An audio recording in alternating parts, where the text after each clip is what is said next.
China. This, the great city of Shanghai on a September day in 1937. This, the fearful beginning of a new kind of war. This, the first mass bombing from the air of a helpless civilian population.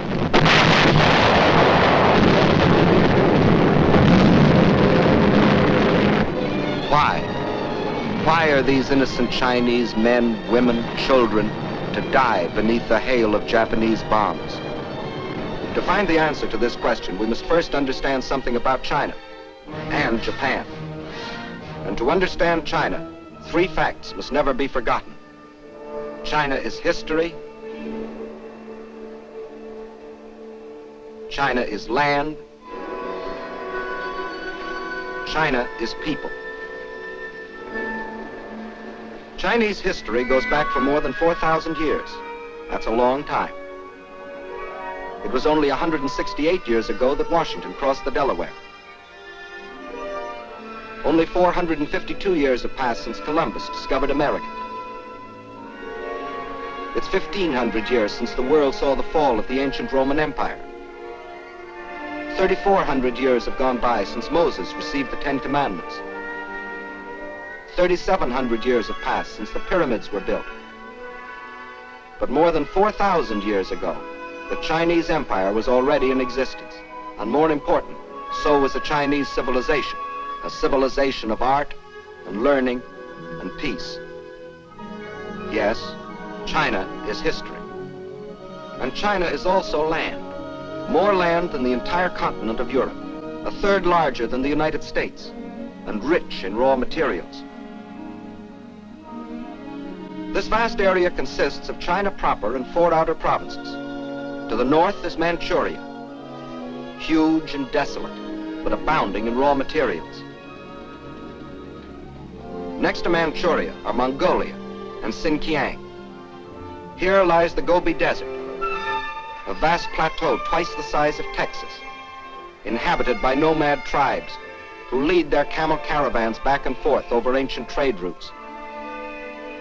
To the west is Tibet, the icy roof of the world, its borders encompassing the eastern end of the Himalayan mountains. The mystery land that few have entered. Yes, China is land, next to Russia, the largest country in the world. But most important, China is people, 450 million of them.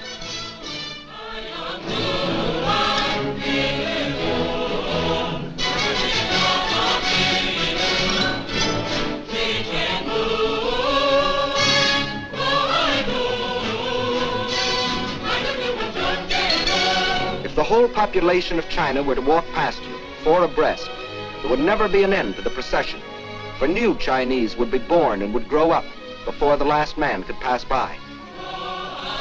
Of every 5 persons on the face of the earth, 1 is a Chinese. And since 1/5 of all the human beings in the world are Chinese, we should know what sort of people they are. Well, in all their 4,000 years of continuous history, they have never waged a war of conquest.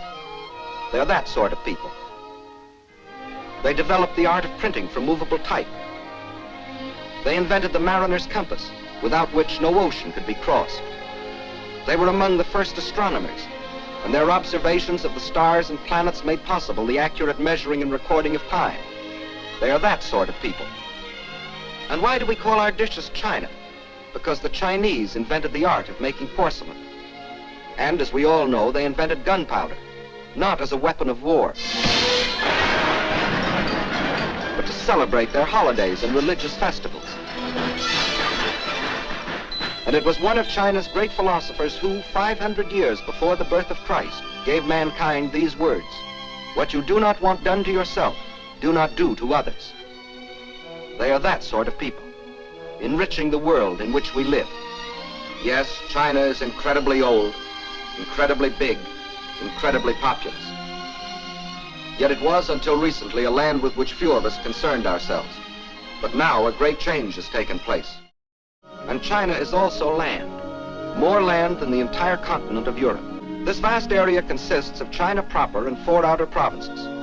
To the north is Manchuria, Next to Manchuria are Mongolia and Xinjiang. To the west is Tibet, the icy roof of the world.